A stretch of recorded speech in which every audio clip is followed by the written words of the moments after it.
timing whilst dancing salsa can be a challenge. Well, I am here to help you.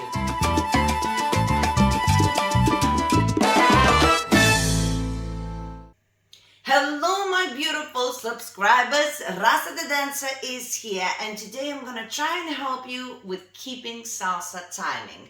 So if you don't struggle in your musicality and salsa is great, maybe you can refer this video to somebody else.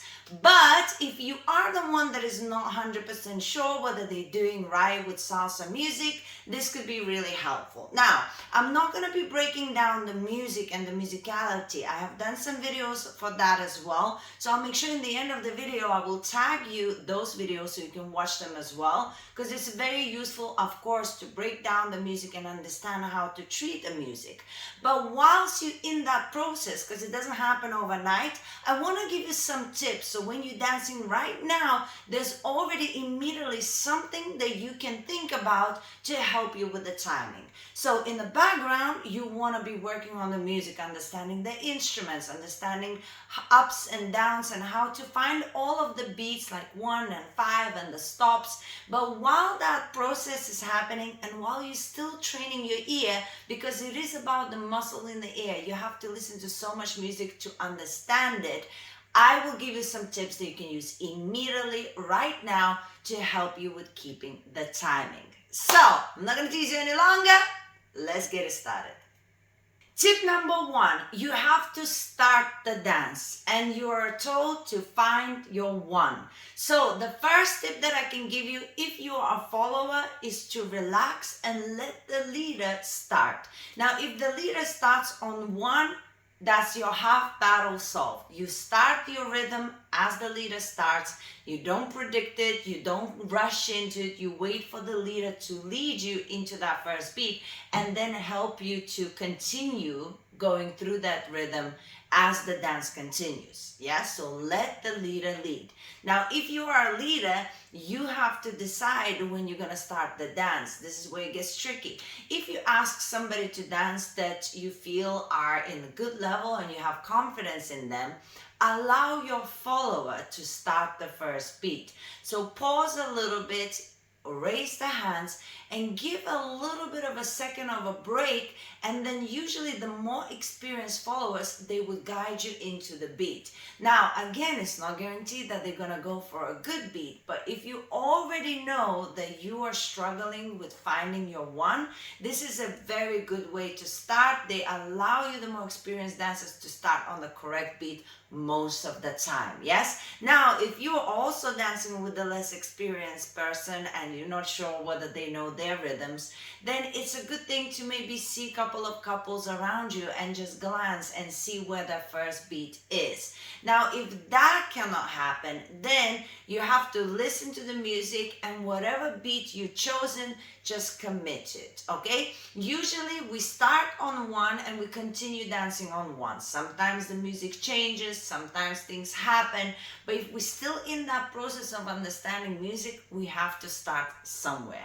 So the most important thing that wherever you started, then you want to continue the same rhythm. You don't want to be going, you start and then you stop and then you start and then you stop, and you're just constantly confused and you're constantly confusing your partner. So you try and allow more experienced followers to guide you into your first beat and then keeping that beat, or you look around, maybe there's good dancers that could guide you into the good beat, or if there's nothing like that and you don't want to be standing around for like half an hour trying to decide your beat, choose a beat and then try to commit to it so that even if it's not the right beat, it's clear enough so that the follower keep on following you through that beat that you have chosen. The second thing in salsa that we already know is that the beat is usually 1, 2, 3, 4, 5, 6, 7, 8, and the 4 and 8 is our pauses. This is for crossbody salsa on 1, okay? If you dance in crossbody salsa on 1. Also, if you dance Cuban on 1, if you dance on a second beat, it's slightly different.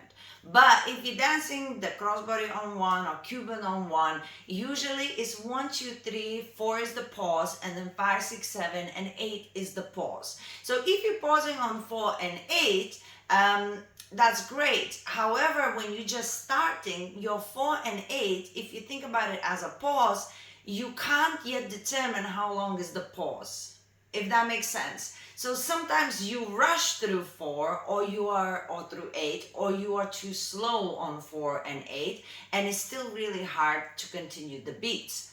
So what I say, it's a good idea to think about it quick, quick, slow, rather than 1, 2, 3, pause, 5, 6, 7, 8 is a pause, right? Now, why is that? Because if you think quick, slow, you have that kind of rhythm that continues through the dance. And when you're starting, you're going quick, slow, quick, slow. And then no matter where you are, whether you're doing a combination, whether it's a basic step, whether it's in the middle of the turn, if you always have that in your mind, quick, slow, quick, slow, no matter where you are, you always will be keeping the same rhythm rather than rushing through your pauses or making them too slow and then getting off the beat and getting yourself confused. So I think it's a very good way when you're starting and you find your beat and you want to start dancing, just always think in your head, quick, slow, quick, slow, quick, slow, quick, slow.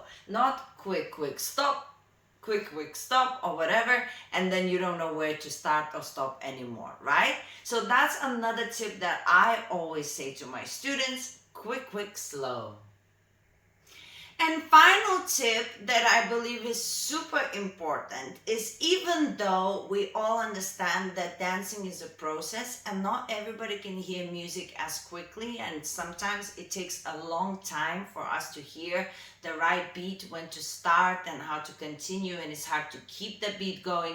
Even though we all understand that, the most important thing is for you to understand that dancing on time is important, and it's not okay to be doing whatever because you're dancing with another human being. So you have to take responsibility, and when you're dancing, if you feel like you're off time and there ends up feeling like there's a fight with your partner, like your partner is trying to maybe put you back on time, maybe your partner is giving you signals that you're off time, maybe your partner resisting certain moves because you're prepping them in the wrong time and they are being dragged around the dance floor, maybe they feel uncomfortable or something, you gotta stop and start again. Yes, there is no point on finishing the move, no matter what it takes, if it's just the wrong timing and if something goes wrong, right? It could be numerous of things, but timing is one of them that sometimes puts people off. So even though, we want to be patient with the people who are learning, and the timing, is not a natural thing for everybody. You need to train your ear and learn a lot of music. Said that, you yourself have to make sure you take responsibility to make it your priority, because dancing is all about the music first and foremost. If you're not dancing to the music, you're just doing random moves in salsa, and if we switch off the music, what's the difference whether the music on or off, right?